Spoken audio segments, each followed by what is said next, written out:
Stay, mend a quarrel, search out a forgotten friend, dismiss a suspicion and replace it with trust, write a letter to someone who misses you, encourage a youth who has lost faith, keep a promise, forget an old grudge, examine your demands on others and vow to reduce them, fight for a principle, express your gratitude, overcome an old fear, take 2 minutes to appreciate the beauty of nature, tell someone you love them, tell them again and again and again.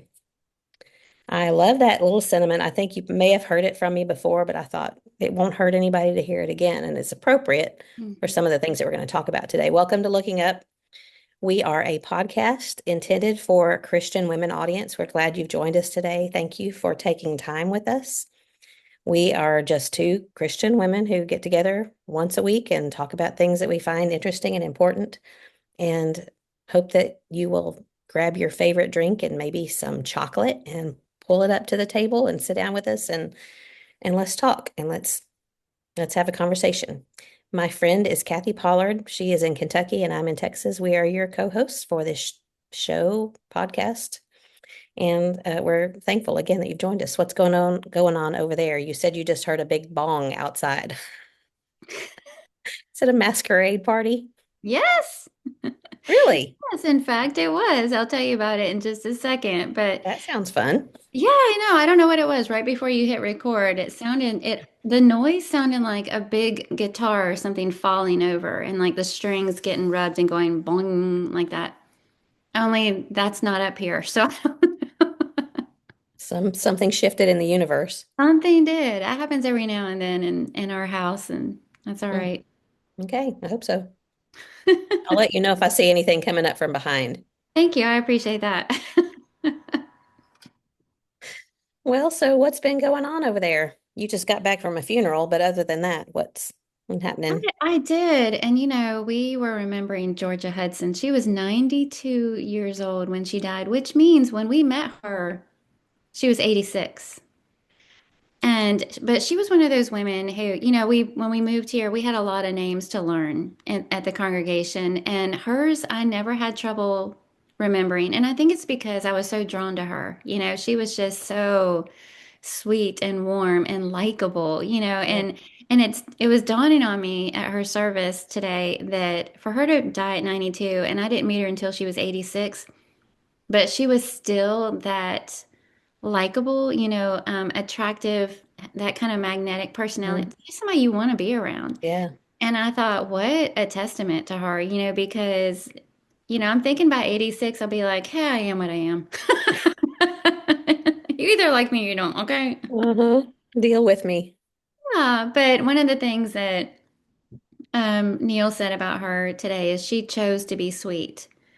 And that really stuck with me because, that's one thing I think about her is she was just so sweet. She was just so sweet. And it's true. It's not that she was just naturally sweet. She chose Shows it. to be Yeah. sweet. Yeah, all the way through. And so it was one of those if a funeral can be good, Yeah. in the very best way, it's because this was a Christian woman who lived her life touching the lives of others, and you Mhm. know exactly where she is. And That's so, great. yeah, That's great. she You was can celebrate a life like that.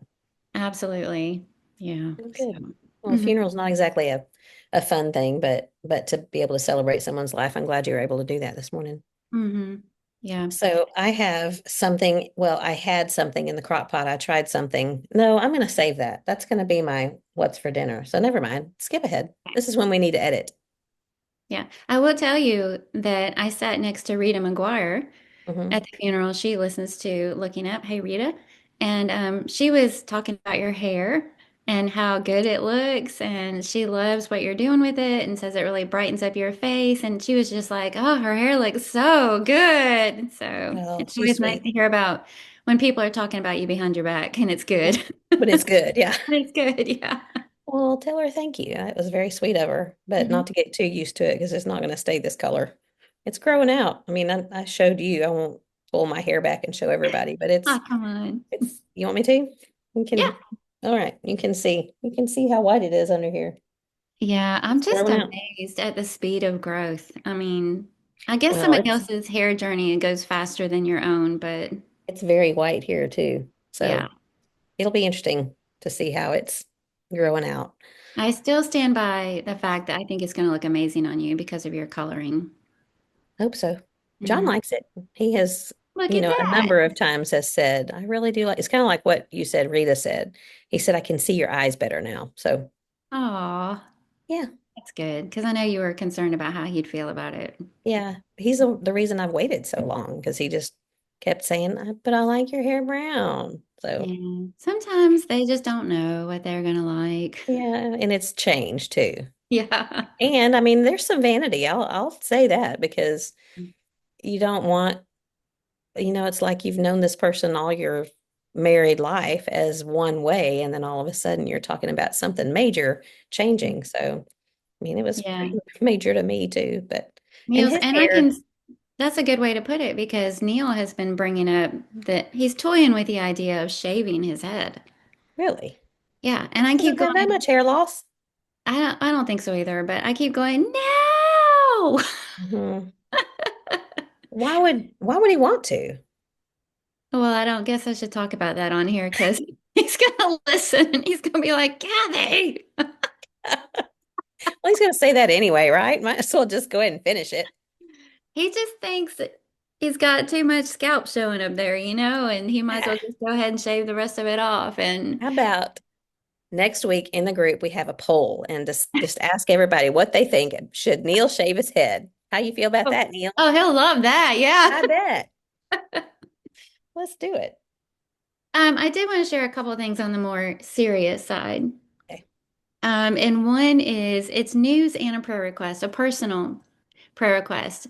And the news is Dale and Janelle are expecting again. And I Mm, asked her permission to be able to share that because the prayer request is she's considered high risk.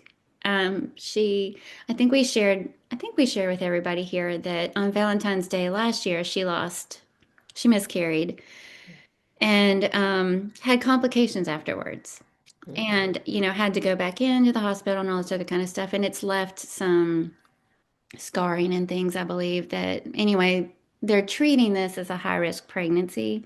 mm. And so we just ask for prayers for her and the baby and this pregnancy, and I know that she would really appreciate. She was asking about, a lot of people don't share that they're pregnant until they've hit that second trimester.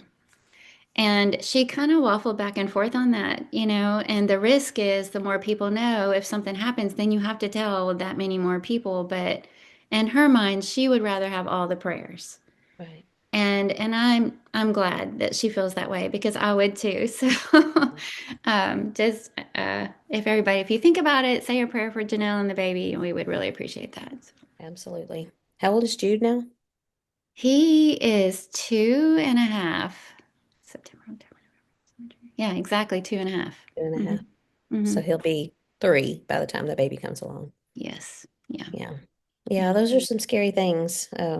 We take a lot of things for granted and then the high risk things makes it even more concerning, I know, but we'll definitely be praying for her. Excited for them. Yeah, I am too. We're tickled pink and thrilled for them. And but anyway, praying daily. And then the other thing, I'm gonna go ahead and share this because it's also a little bit sobering. The mask. So Neil and I attended our first masquerade ball, which is the name only. It was not a ball. It was a dinner. But Barrett and Hillary Hammer invited us to attend this ball Saturday night for pecan. That is the letters PKAN, which is a disease. I don't know if Mm, you've ever heard of it. I have. A much beloved family in this community, Chris and Amber Pitcock, lost their little boy John Luke at 7 years old to it. And just I won't go into it here, but just do some research. And it is a very, very difficult disease to Mhm. experience. It's very painful. And to watch your child go through that, you can imagine. Well, so they have a little girl named Gracie, who also has it now. Mm, And but the masquerade ball was a benefit. It was like a silent auction and a regular auction to raise money for more research mhm. because there's really not a lot said. There's not a lot of exposure. You really have to look hard to find a doctor who even knows about it, or a specialist. And so it was a very successful night. They raised almost $200,000. Wonderful. But just prayers for that too, for that family. And they're really just praying that more money can go into it, so more research can be done so that they can find a cure for this disease. And so anyway, keep the Pitcock family in your prayers. And if you're so inclined, look up pecan. There's an official name for it. I have no idea what it is, Hmm. but PKAN.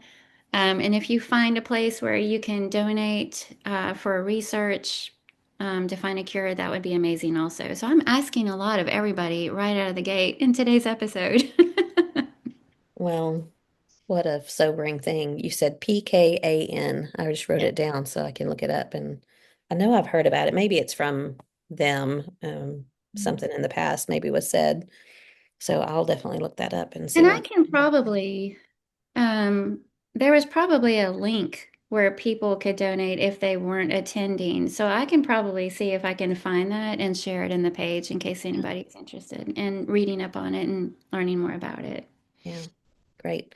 Nancy Tackett, she's a listener. Thanks for listening, Nancy. She helps us, and she had kind of taken a little bit of a break, helping listen. She listens to the podcast and then sends us a list, which remind me, and I'll send that to you because she took notes of our favorite things episode so that we can look at that kind of show notes type so Hmm. we can share the things that we mentioned. Because a lot of times, I don't know about you, but sometimes I'll listen in the car and I'll think, oh, I said I'm going to share that. I need to remember to share that. And then I forget about it.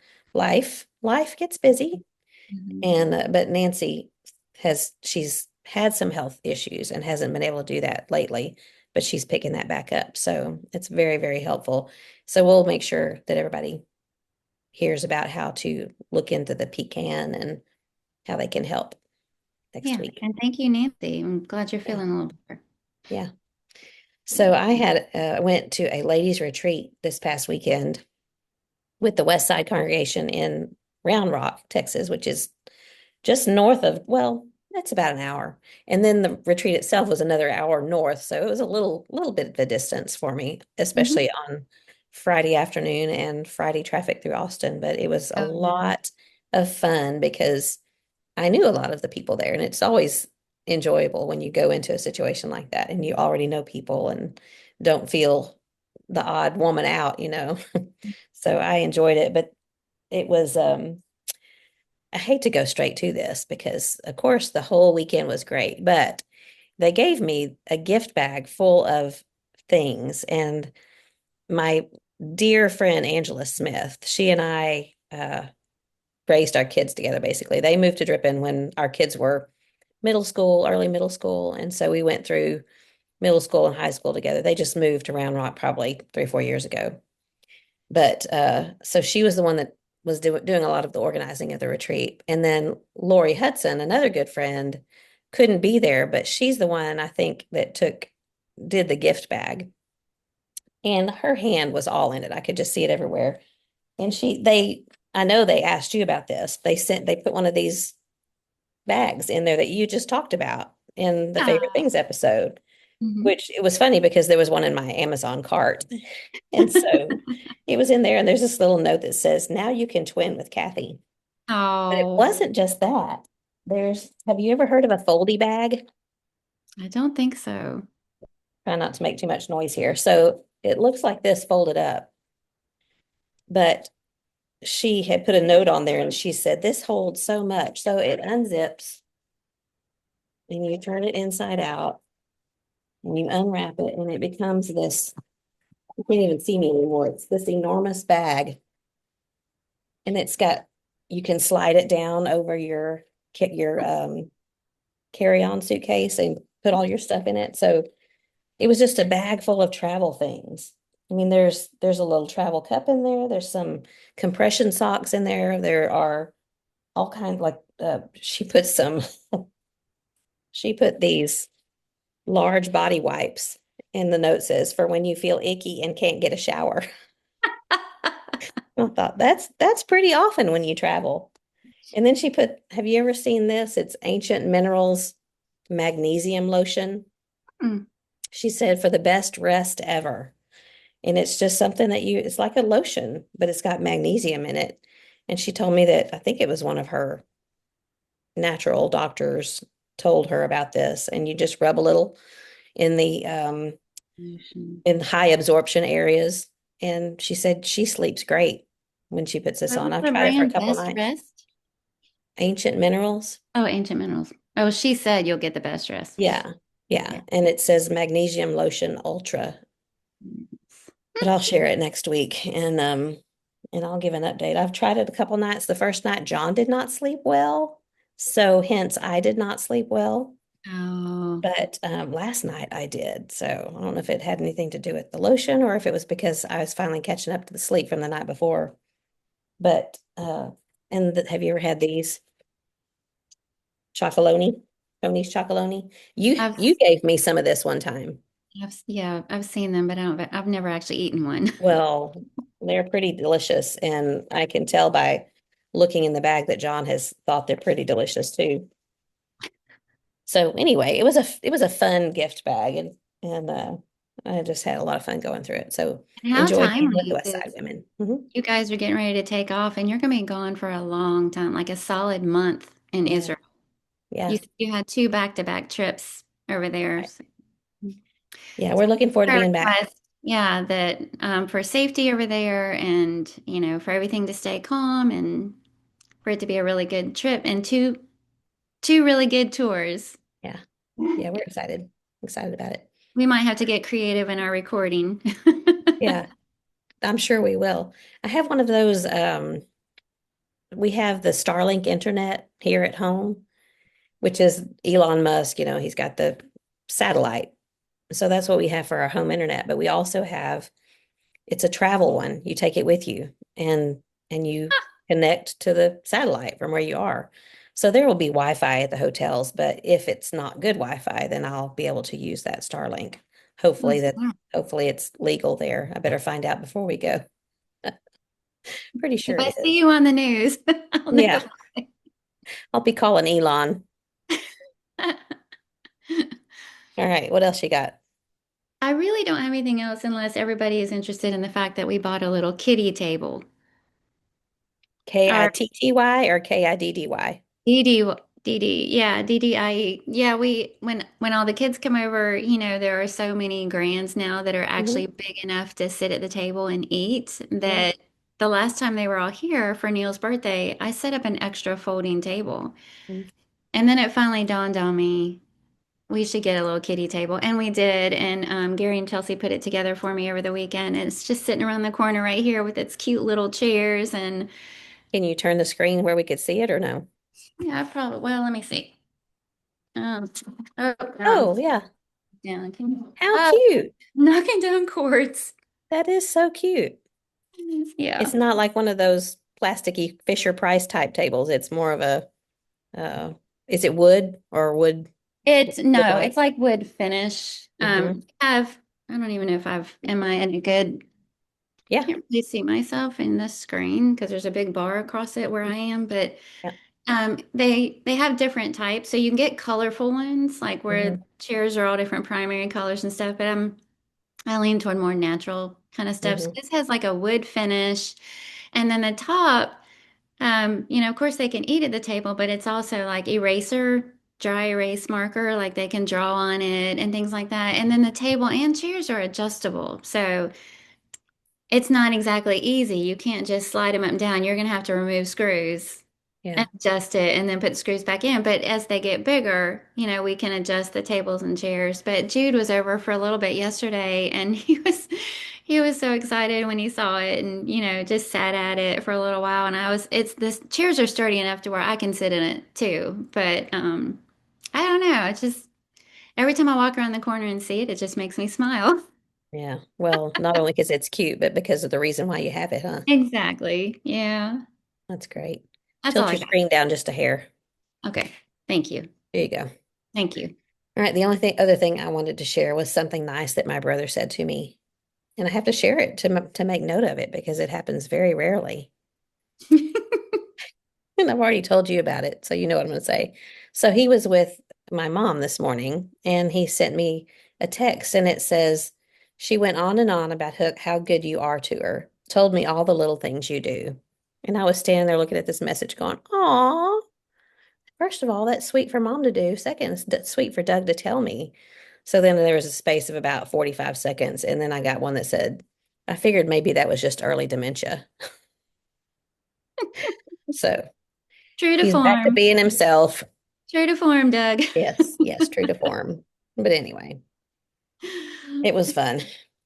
But Hope seriously, though, it's got to make you feel good, that I don't know how often she gets around to telling you, but you know that she really does appreciate all the things that you do for her and the time you take out for her and all the visits and thoughtful little gestures that you do and all the ways you make her room homey and the things that you put on the wall for her that make her life more practical. I mean, you she know, does. it's She's just good to good tell to know me. that she appreciates it. So, Yeah, she's good to tell me.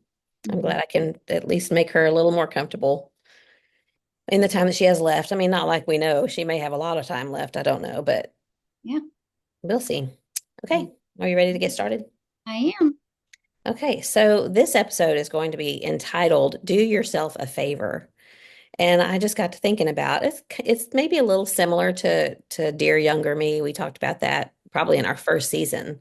But this sort of I've kind of jotted some things down for the last 2 or 3 months about this, thinking that this would be a fun topic or a good topic.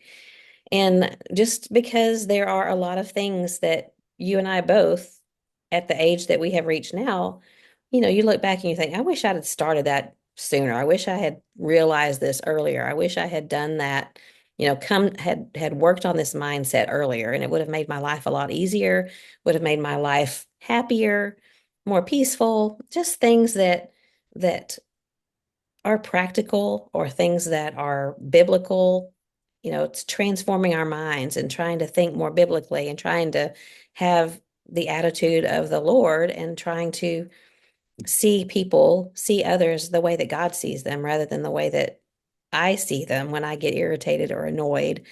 Just things like that. I don't know if you're like me, you probably are, but sometimes when there's something hanging out there in the future that I dread, whether it's like a doctor's appointment or something like that. And then you have it and it wasn't a big deal at all. And you think, why didn't I do that sooner? Mammogram. Yeah. Yeah, a mammogram. And we kind of kick ourselves thinking we spend all of that mental effort and stress and worry over something that really was not a big deal at all. And I think about some of these things if we just, spend some time working on our hearts and our minds and being in the Word and actually letting the Word influence us, which is why we want to be in the Word, then I think our life would be so much better. So we're just going to talk about a few of those things rather than being always frustrated with people, always frustrated with situations, always upset about something. We can change our heart and change our mind and learn to see them differently, see them as God sees them. There's that thing that we talk about all the time about expectations are just premeditated resentments. And when we have unrealistic expectations, we make ourselves miserable. So why do we do that? Yeah. So that's kind of what we're going to talk about today. And we're each going to talk about 2 or 3 things depending on how much time we end up with. Um, so why don't you go first and you share what you've thought of? All right. First of all, I may or may not have done this the way you wanted me to. Well, that's always what's fun about it, right? Well, as you're describing it, I was like, I don't know that I went in that direction. But it'll be useful. Okay, so yeah, well, my first one is don't compare yourself to others. I kind of was thinking, do yourself a favor, decide ahead of time, Mhm. And so the first thing that came to my mind was don't compare yourself to others. And I guess this is one of those things that I can always tell when I'm struggling with it. Things insert themselves into my heart that aren't pretty, they're not attractive. They start making me feel bad about myself. Um, So I ran across a quote recently, and I think I even shared it on Facebook, but the fastest way to kill something special is to compare it to something else. Mm. And, insert whatever there. And the true, it's just true. Is it your marriage? Is it the home that you live in? Is it whatever talent or skill that you think you have in a certain area? You might feel pretty good about it until you start comparing it to somebody else's, or an opportunity that you have.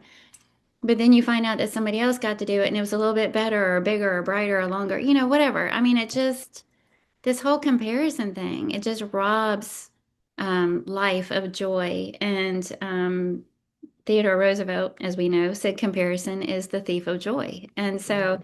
that was my first one. And Neil is teaching through Second Corinthians on Sunday morning, and he's calling the whole quarter Christianity is personal. And that does go back to what you were just saying, because, it's not just that, Paul is writing this letter and it's got some good things in there. And it is, what are you doing to take it in and let it transform your life? This is personal. It's personal for every single one of us. And one of the things that he was talking about was, Paul is having to defend himself, and people were attacking not just his message, but him personally. And and then he was talking about that, and he was talking about ministry and opportunities to serve. And he even started talking about how even sometimes in ministry, people doing good things, that's their job, Mhm. can still get caught up in the comparison trap Yeah. with, preachers comparing themselves to preachers. And how do you define a successful ministry? And, for some preachers, is it how popular you are as a speaker, how well sought after you are, how many speaking engagements you have? Do you also have a podcast? There are these things that can crowd in, and you can forget why you're doing what you're doing in the first place. Exactly. And he mentioned Second Timothy 4, verse 5, where Paul tells Timothy, fulfill your ministry. Mm. Don't worry about what everybody else is doing. Don't worry about how it seems like they're accomplishing more or more appreciated or more loved or more sought after. Don't worry about that. God gave you a ministry. You fulfill your ministry. And man, I felt that to my very soul, and Mhm. all the things that I've ever struggled with. I feel like those very words could be said to me, you focus on your home. You focus on your marriage, on your children, and your works, and your community, and your family, like all these things that my neighbors, my open doors, these are all things that God has put in my life. And that's what I need to be focusing on and not worrying about everybody else. And surprisingly, just this morning, just this morning, I was reading a completely unrelated thing that had to do with watercolor. But the artist was talking about the fact that you never find your own style if you're constantly comparing yourself to others Mhm. and looking at how everybody else paints and what everybody else does and the color, that whole thing. And she actually said this. When you're comparing yourself to others, the loudest voice in your head is your negative self-talk. Mhm. And I just Kicking read that, yourself and I in the was like, foot, right? yeah. And I was like, that's that. Ah. Yeah. And then she mentioned three things that always accompany comparison: perfectionism, imposter syndrome, and the fear of failure. Mhm. And it's just all wrapped up in there. And so that's my first one, is do yourself a favor and just determine right out of the gate, I'm not going to compare myself to what others are doing. If we're going to compare ourselves, let us compare ourselves to Christ. Mhm. If we're going to compare ourselves, let us compare ourselves to the good qualities that we see in others that we want to emulate, but not what we've been given, not opportunities that we have, or, relationships that we have, or whatever it might be, because it's just, it's going to bring a lot of things in your life that don't even have to be there. Mhm. And a lot of clutter in your heart that don't even have to be there. So if it starts creeping in, hopefully we can recognize it when it comes along and just say, nope, I'm deciding right now, I'm not going to do that. I'm not going to feed that. I'm not going to dwell on that. I'm Mhm. going to fulfill my ministry and be where I'm at, where God put me. I love that. I love that. First of all, what a practical class. Oh, yeah. I'm trying to convince him to turn it into a book because it's been really good. everybody needs that. There's Mhm. not a person alive that doesn't need to know how to make that practical. So that's fantastic. Um, I'm always on John about this because I tell him all the time, he's always comparing things. He'll always say, well, that one was good, but it wasn't as good as the last time we went there. If we go to a restaurant, it was pretty good, but the last time we ate there was better. Mhm. And I'm like, why do you do that? Why are you constantly comparing things?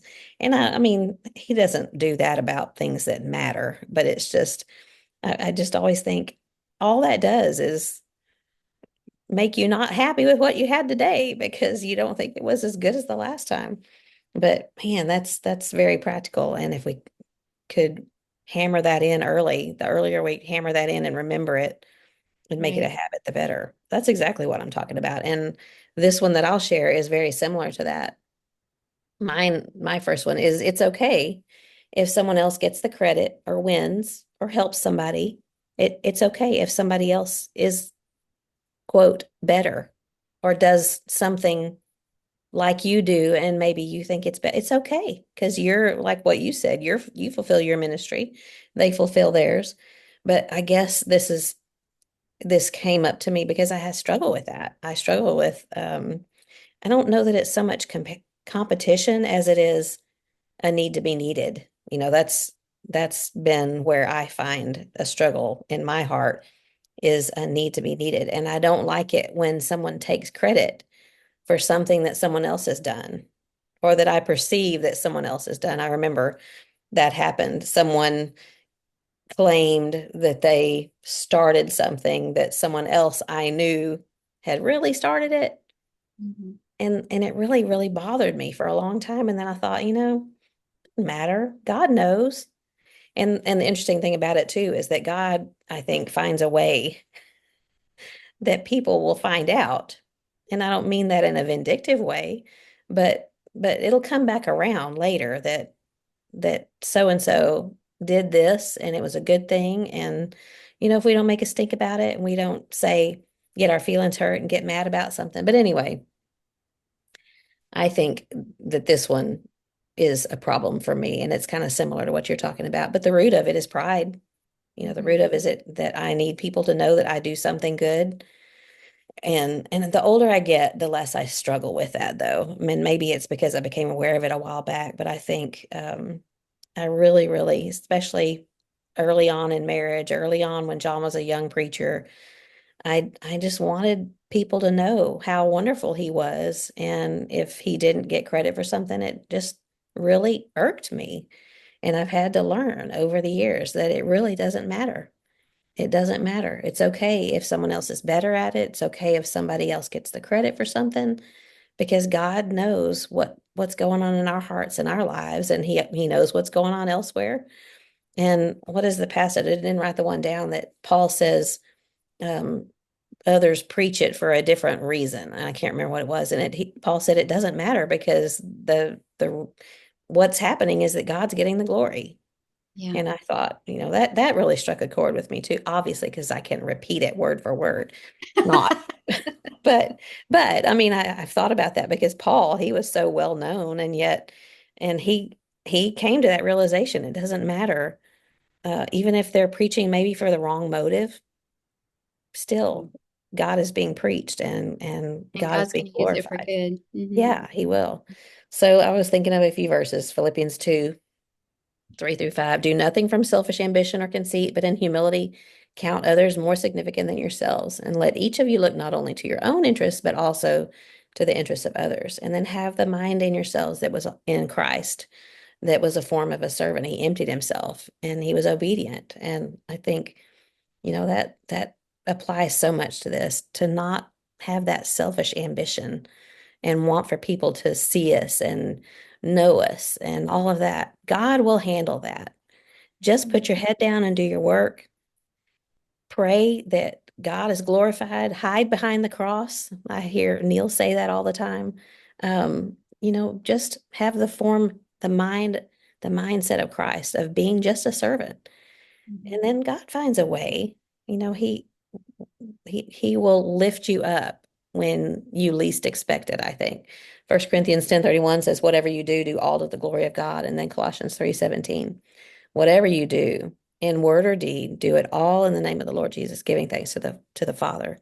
So that was something that I think if we would learn that early in life, to be happy when someone else gets the credit for something, to be thankful that good is being done, even if I'm not the one doing it. You'll just, do yourself a favor and learn that it's okay when those things happen. It's not just okay, it's good. So maybe it's get over yourself. Yeah, I like that. And, several years ago, you said, don't ever let anybody put you on a pedestal and don't put yourself there either. Yeah. And that has always stuck with me. And I think that this whole outlook thing, a lot of these things I imagine we're talking about today have to do with outlook. But this whole outlook thing, you pointed out Paul's ability to say, even though some people preach for the wrong motives, God is still going to use it for good and the gospel is still being preached. Yeah.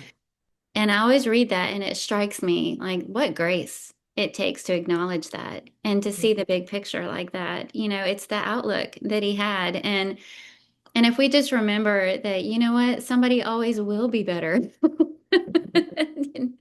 No matter, even if you reach an advanced level of whatever you're doing, somebody will always be better, younger, more sought after, prettier, Yeah. more widely known, more recognized, more, whatever, more whatever, fill in the blank. Somebody will always be that. And I think, reminding ourselves of that and having that outlook anyway makes it a lot easier to kind of just let it go Yeah. because my tendency is if I start with that whole, I tried to do this, but wow, I can't do it as good as they can. And then they came along and did it way better. And my tendency is just like crawl in a hole, say, okay, I'm out. I'm checking out. You have it. You take off. Mhm.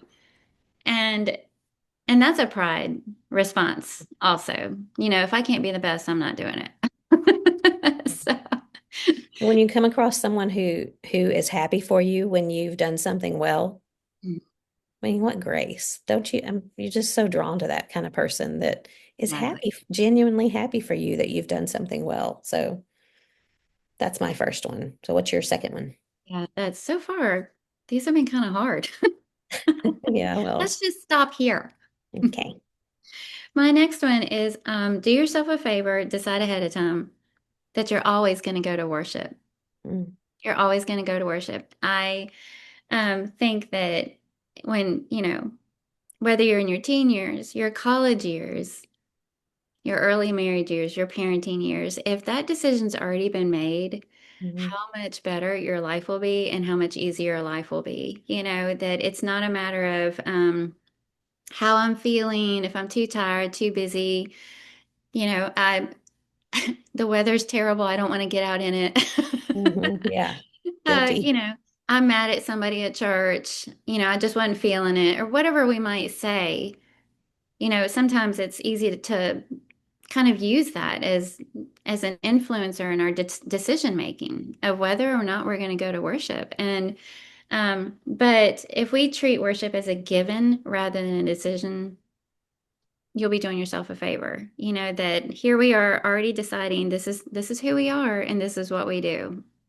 No matter if we're traveling, this is still what we do. If we're tired, if we've had a rough week at work, this is still what we're doing. We're going to worship. And um, a commitment is not based on whether or not we feel like it. So when I think about the hesitation of whether or not we're going to go, it threatens endurance, because hard times do come in our Christian walk. And the Bible talks consistently about needing endurance to bear up under it, and to remain faithful. And when something that foundational is kind of iffy, maybe we will and maybe we won't, it threatens that endurance and faithfulness. Um, and then why is this the case? Why is always going to worship something that will be doing yourself a favor? It's because of the blessings that come, the blessings of the gathering, the blessings of your influence. Think about your family and that will see you taking your faith seriously. It will help you keep your priorities straight it will be a taste of heaven, when you gather. And you and I have talked about this before that, of course, we're human, and there are times Wednesday nights in the winter when it's dark and Yeah. cold, and You feel like you're leaving in the middle of the night. yeah, I'm supposed to be in my pajamas right now, Yeah. and I'm just not feeling it. But it always happens. You're glad you went. And, Hmm. and it's not about, and let me just say, I know it's not about what we get. We're going to grow and spend time in God's word and spend time with God's people and encourage others. But we always get from that. We always do. And, God blesses us through obedience. And that's one of the things that He's commanded for us to worship. So that's my second one. Do yourself a favor, decide ahead of time. You're always going to go to worship. And I'm not obviously not talking about if you're sick, don't cough the flu in somebody's face. And Yeah. there is such thing as providential hindrance. I hope that's a given here, but that's my Yeah. second one. Yeah. One of the benefits is that your kids see it and learn it. And, that when they grow up, you hear them talking about, Wednesday night, they'll say something about, or on Thursday, they'll say something about last night at Bible class. And, you just feel thankful and grateful that they've picked up on that and how important it was. And it was just like you said, it's just a given Mhm. and not patting yourself on the back. It's just you know that you have blessed someone because they know that they can count on you to be there. And you know that you've received a blessing by all the things that you talked about, the fellowship and the learning and the reliability and just so many blessings that come from that. So that's a great one. Well, it's Jason Moon, a friend of ours, posted something recently about, I don't remember what it was about, but there was this one little section in there where he was saying, although attendance isn't the only sign of Christianity, it's certainly the first sign of it. Mhm. People know you're a Christian because you go to church. And it to me, it's like, runners run. We're Christians. We worship. Mhm. We worship our Creator. We love being together with fellow saints and Christians. And so that's my Yeah. second. And it's hard especially when your kiddos are little and it's nighttime and bedtime and all that, but God will bless you. Mhm, He really does. mhm. Okay, my second one is if you can do yourself a favor by realizing that you don't have all of the facts and all of the information to judge situations. That's good. I That's a good think one. the most humorous example I could think of was Mm. we were driving home one night and it was crowded on 290 and this it was just trafficy and there was this guy, I don't know if it's a guy or a girl, somebody in this car that we were watching them. They were zipping around people and like and tailgating and just getting right in the back of somebody and then zipping over. And then there's a Dollar General about a mile from our house, and when we got to the Dollar General, that car just whipped in there. And I was just thinking, if everybody drove like that, if everybody disregarded the traffic laws, if everybody had the same attitude, meh, meh, meh, and John just said he must need toilet paper.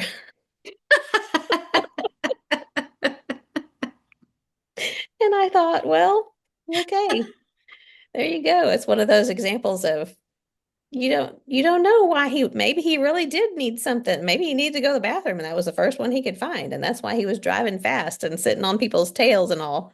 But the the truth out of that is we never know all the situations behind why people do things the way they do. Sometimes they'll come right out and tell you, and you can know. But I want to say 95% of the time, you just don't know everything. We don't know everything, and we never know completely what's inside somebody's heart.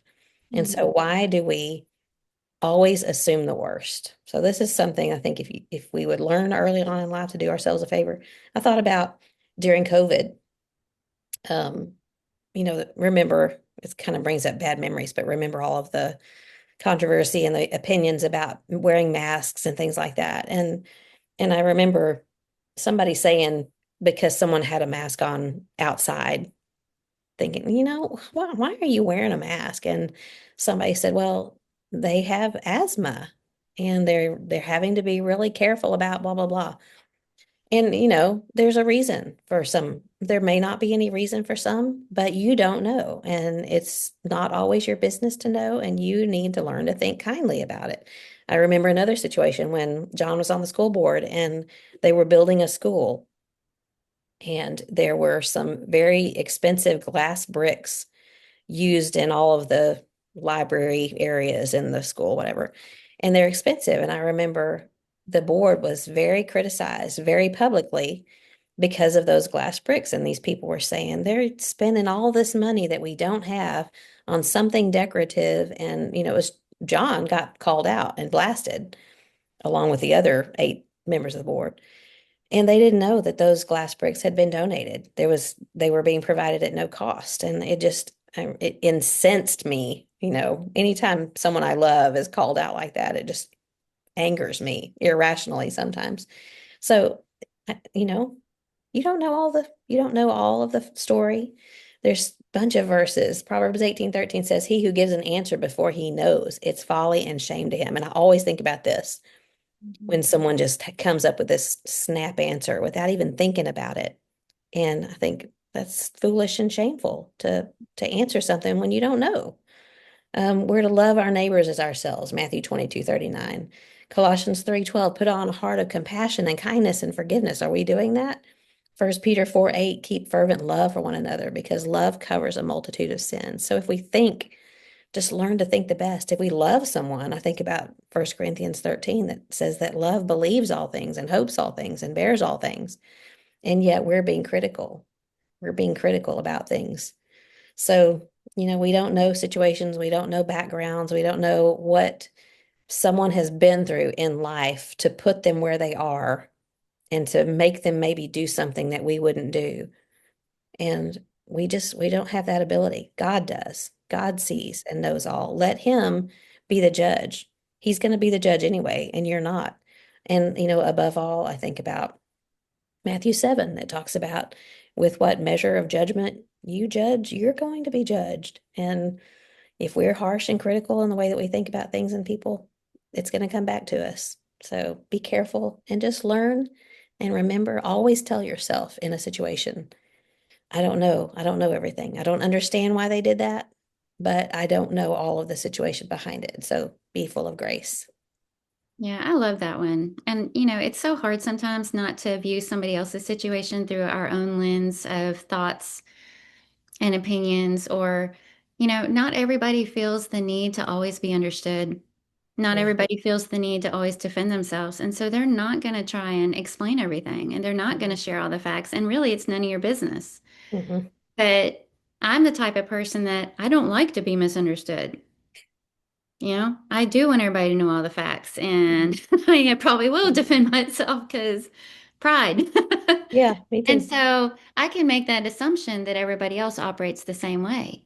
And Mm-hmm. if they're not, well, they didn't say this was the case. Well, they didn't say, well, maybe they don't feel the need to, and they're just keeping their private business private. And it really makes me think of, especially in ministry, you're privy to things Mm-hmm. that others don't know. And so you see, we could both give examples of that where people make these harsh judgments and statements, and stuff they don't know, but you Mm-hmm. can't tell them. And especially our shepherds, the elders of the Lord's church, people come to them in confidence. They have to handle situations. And there's all, armchair quarterbacks who think the elders should do this and shouldn't do this and should say this and not say this. And they don't know. They don't know the facts. And the elders are not going to give it to them because they're protecting somebody. They're keeping a confidence. It's nobody's business. And so they're trying to make the best decisions, and everybody else is just watching and forming judgments, not knowing all the facts. Mm-hmm. And to me, that's the perfect illustration of what you're talking about. It doesn't have to be a situation like that, but in most scenarios, I would imagine we Yeah. don't know everything. We don't Mm-hmm. know what's going on in that person's life. It's like that statement that says, hurt people, hurt people. Somebody may come across as mean and gruff and cactusy, prickly, Yeah. but we don't know what's going on in their life. Yeah. Walk a mile in their shoes. Exactly. Yeah. Okay, do you have a third? Yeah, my last one is do yourself a favor, decide ahead of time that you will never threaten divorce or separation. So this is for those who are married or about to get married or think they'll ever get married. Hmm. Um, and when you're dating and everything is all goo goo and stuff, you never think you're going to get in a fight that's going to make you so mad that you just want to rip somebody's eyeballs out. Not that that's ever happened to you. Not that that's never ever happened to me, right? But anger does make you see red sometimes and say dumb things. And sometimes in an effort to want to hurt, like I'm just trying to catch your attention and make you see how very mad you've made me or how very much you've hurt me. And you've hurt me so much that, and then you start throwing out words, the D word. We always say we're not going to say the D word. Divorce, or maybe we should just spend some time apart for a little while, threatening separation and because even if you don't mean it, it really undermines trust and security in that relationship. Why would you even say something like that? Why would you say something hurtful? Why would you even open the door to that possibility? And it's one of those things where once you open that door, it's hard, it gets harder and harder not to peek through it every time you get in a fight. Well, here we are fighting again, and here we are back here again. Here we are still dealing with the same issue. So God does open the door to divorce for sexual unfaithfulness, Matthew 19:9. But even then, it doesn't have to happen. You can if you choose to do so. You don't have to, but you can. But divorce should be a dirty word in your home, unless it's a very serious conversation because of that occasion. So the why for this one is I was thinking, why does everything always have to go back to a diet? But I was thinking about how committed to a diet are you going to be if you already give yourself an out? I'm going to make healthy eating choices unless I'm really hangry, or unless it's a really good piece of chocolate sitting in front of my face, or unless, I'm just really wanting pizza, or, you start giving all these caveats, you're not going to be very faithful to that diet because you're going to have all these outs already lined up. And we've done marriage seminars like you guys have, and Neil had this one series that we did. He had interviewed a bunch of couples that had been married for 50 years or longer. And seems like they all kept saying the same thing. He would say, "What's the secret to your longevity?" And they just about all would say something along the lines of divorce wasn't an option, or we didn't know divorce was an option. You know? Yeah. And so they had to stay together and they had to make it work and they had to work it out. Um, so I think if you've let walking away become an option, then it becomes more and more desirable every time you get in a messy situation with your spouse. Um, so deciding ahead of time, that we're not even going to use that language, we're not even going to use that word, makes you work through it. It makes you work it out. It makes you have the confidence in the relationship itself and in each other, even when things get hard. Things are really hard right now. Neither one of us are enjoying this. We don't even know how we're going to work through this because this is a doozy, but we know we're going to stick with it. We know it. We're in for the long haul. We know this is till death do us part. God compares his relationship with his people to a marriage. He does that in the Old Testament and the New Testament, and what commitment and faithfulness to that marriage looks like. And so it takes endurance, perseverance, in the Christian walk. Think about the Hebrews, addressing people that were facing persecution, and he's trying to show them what true faithfulness looks like, just hanging on. It doesn't mean that it's never going to get hard. It doesn't mean that you won't question or doubt some things at times. It just means that you've decided, I'm committed to Christ no matter what. And that's faithfulness. And I think we can say the same thing about our marriage. It doesn't mean it's never going to get hard, it's never going to be gnarly. It just means that, but we've made that decision that we're going to hang on and we're going to stay committed no matter what. It seems like such a simple thing, and it really is. Mhm. Like how much difference is it going to make if we don't bring it up? To Mhm. say, not even to bring up divorce.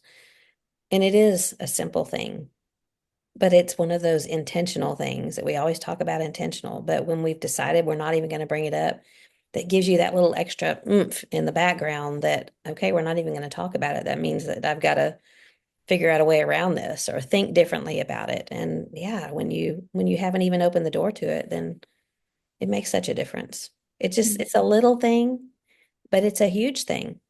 Mhm. It really is. Glad you brought that up. All right. Okay, my last one, and I know you got a deadline here too, but my last one, I've said this many times and I think about it just about every day. Do yourself a favor and remember that not everyone thinks just like you do. What? I know they're all wrong, That's but still they don't think like you do. Proverbs 21:2, every man's way is right in his own eyes, but the Lord weighs the heart. We all have ways that we think. And if you never consider the fact that somebody might not quite see that exactly like I see it, it's pretty revolutionary. And I mean, I think it took me a long time to really come to this, but when I finally did, it was like a whole new world opened up. I could see that when someone else had a different thought, it wasn't because they were dumb. It wasn't because they were sinful. It wasn't because they were not thinking about it. It was just because they didn't think like I did. Maybe they had some, like we've talked about, they had something happen in life early on that changed the way they thought about things. I think we all have certain fears that come about that because of things that have happened in our past life. I think about maybe a woman who had a disastrous dating relationship early on in life, Mhm. and she wants so much to protect her kids from that. So she says, you're not gonna see anyone. You're not gonna date at all. You're not gonna whatever.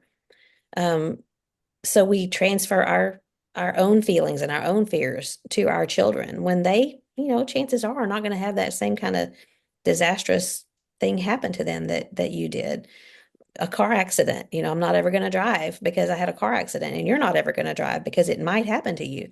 It just things like that form our opinions, they form our thoughts and how we treat people, how we look at life.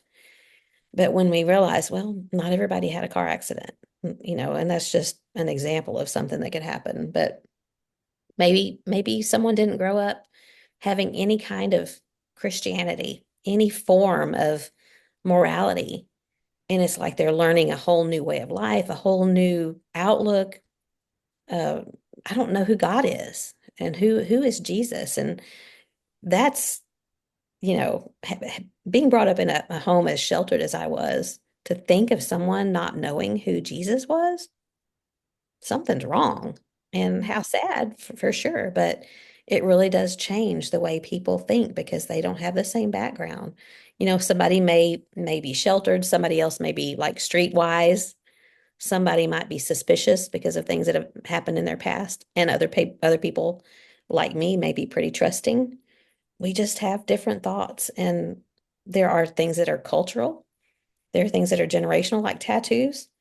Mhm. Certain generations would say that tattoos are always associated with bad things, and they thought anyone with a tattoo that was wrong. But we have to be careful. Not everybody thinks like you. Things change. Things that may be offensive to me may not be to someone else, and vice versa. There's Mhm. been times that someone's apologized to me for something, and I thought, I didn't think one thing of that. And so then I start thinking, what have I said or done to them that they might have been offended by? So I think just being careful to be consciously aware that not everybody thinks just like I do is pretty life-changing. And I think we could really do ourselves a favor when we remember that to begin with. Yeah, that's a really good one. And, it's hand in hand with making assumptions about people. And the problem with that is I don't realize I'm doing it when I'm doing it. Yeah. You have to really, like you say, it's that word, be intentional about it. But I'm making these assumptions. I'm assuming that they do think like I do and that they do understand.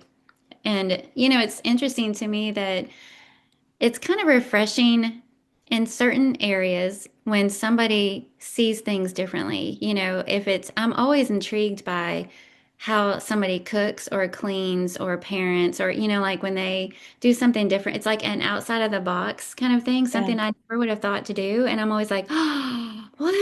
Yeah. And that's perfectly fine and good. But if it goes against my core, beliefs or opinions or strongly held convictions or whatever, I'm not talking about doctrinal matters, of course, Yeah. then it's like, what's the matter with them? Yeah. So if it lines up with what I think is okay, I receive it differently. And it goes back to that pride word that probably needs to be woven throughout every single one of these ones that we've talked about, and acknowledging with humility that we each come to the table with our own experiences and backgrounds and education and, how we've been treated, what we've been exposed to, all that shapes us, like you were saying. And isn't that the beauty of God's word? Mm. That there is a standard, and the things that matter that we do think alike on, that we should think alike about, He's outlined for us in His word. And then everything else, we just use our best judgment for and make sure what we're doing and saying honors Christ. And that's a hard thing, especially for some of us that think black and white. All of these we think are doctrinal issues may not be. They may be matters of opinion. Mhm. And we have to carefully use the word of God to distinguish between our opinions and what God sets out for us to do or how he wants us to be or live. And a good study of Romans 14 would be good when we're talking about this subject. But we have to be careful not to assume that our traditions, our thoughts are doctrine when they're not. Just be careful about that. Hmm. Here, Okay, here. good. All Yeah. right, so that is three from each of us, and I know you need to go. So Well, yeah, speaking of not knowing all the facts and making judgments, I was just thinking when I turned the laptop so you could see that little table, I have shoved everything to one side of the room in the living room because we have furniture coming. And I'm trying to make it as easy as possible for the guys. So I have shoved everything over to one side. And I was just thinking, who knows what I just showed everybody when I turned that thing around. I didn't see anything except the little table. It was what, half a second. Yeah, so don't judge me. You don't know everything. I'm judging the fact that your house is a wreck. Your That's house all is never a wreck anyway. right. Okay. All right. Do you have what's for dinner? We are having sumac chicken. Isn't sumac poisonous? It can be for sure. Um, but I don't actually have just the spice sumac. I'm using za'atar, however you say that word. It's a blend, but it has sumac in it. Mhm. Sumac. But anyway, it's used chicken thighs. So they've been marinating in lemon juice, olive oil, sumac, dried thyme, cumin, pepper, salt, garlic. And then what you do, I've made this before, you thinly slice potatoes and you thinly slice red onions, and then you layer the marinated chicken thighs. I do it in a big iron skillet. You layer chicken thighs, lemon slices, thinly sliced potatoes, and red onions, and then you just keep layering that all the way around. Mm, And then you roast it. You put fresh thyme on top of it, and then you roast it in the oven. mhm. And it is really good. I've made it a couple of times. Everybody loves it. So it's really good. I'll share the recipe for that.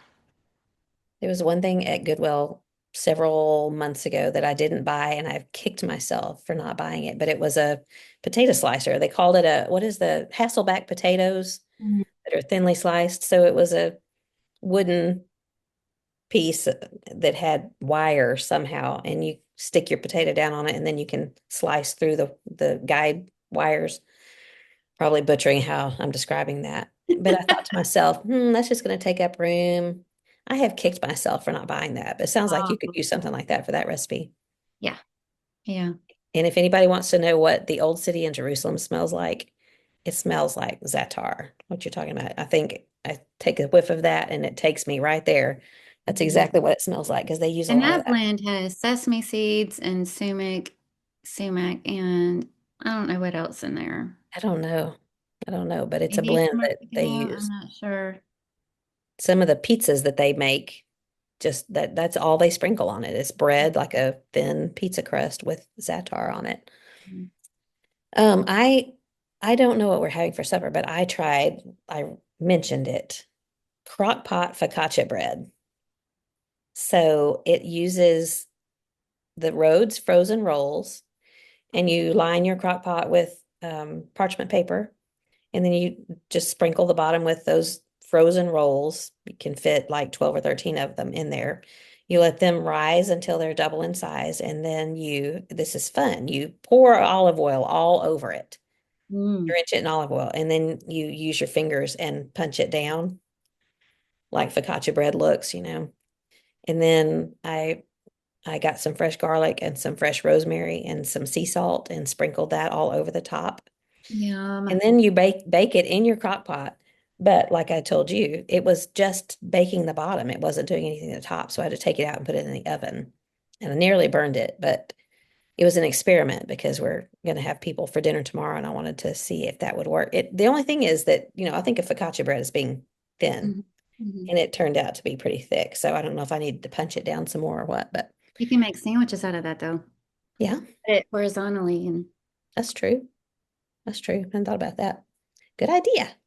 mm. Okay. You Yeah, have tell something them how mean you were though. wasn't trying to be mean. You're not thinking like me. I was just trying to test it. And let's see. And it's okay if I get the credit for baking focaccia bread, right? And Okay, you so I'll tell everybody how mean you were. So you were telling me about this focaccia that you were making, and then you brought it out of the oven and showed it to me and its glorious golden brown yumminess. And I was like, oh, and then you went and put it back in there. And then when you came back in, you were eating one right there in front of me. if Hot, I could give you fresh. some, I would totally. I'm I slurping on totally. my smoothie. Yeah. All right, do you have something good for me? I do. So mine's chocolate. Ooh, okay, that's already good. You've probably seen this brand before. I don't know. Neil and I are back on Weight Watchers, so I've been having like two dark chocolate Hershey's Kisses at night. They're okay. But this is Moser Roth, Moserroth. It's at grocery stores. I've seen it before, but this particular one is orange almond dark Hmm. chocolate. Now it comes in like 5 bars, so I only Mhm. have half of one little bar. So it's probably a piece of chocolate about that big. I don't know if you can see, but it is so good. I mean, the flavor is out of this world. It is really good for a chocolate bar that you buy at the regular grocery store. And we just got it over the weekend. So I've only had it twice. But the first night I just took one bite and I was like, oh, this is so good. Yeah.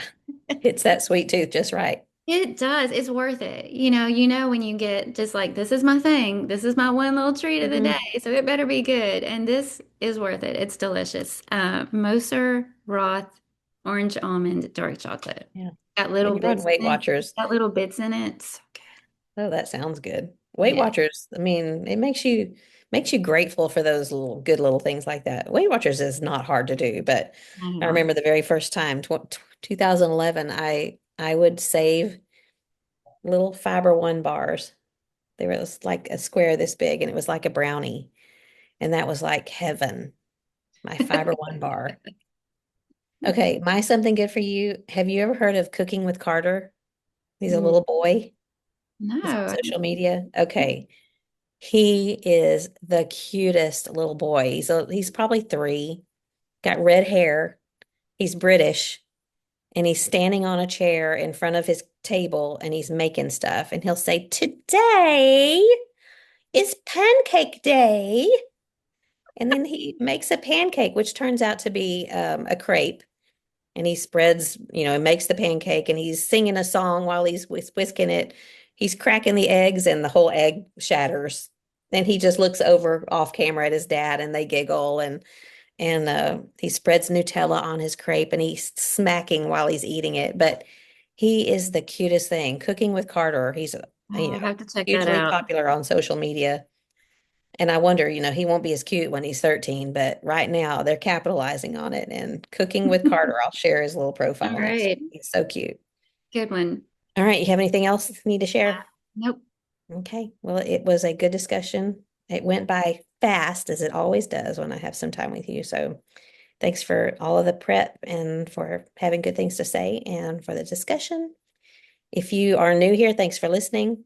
You can like and follow and share all of the stuff on Facebook, Looking Up with Kathy and Carla. We have a YouTube channel by the same name. We do have Instagram that I am not very good at updating. I'm trying to get better about that, but I'm old. What can I say? I mean, that's just when you have to do things on your tiny little phone, it's not as easy. So, like and follow, share all that stuff. We appreciate your friendship and your prayers. And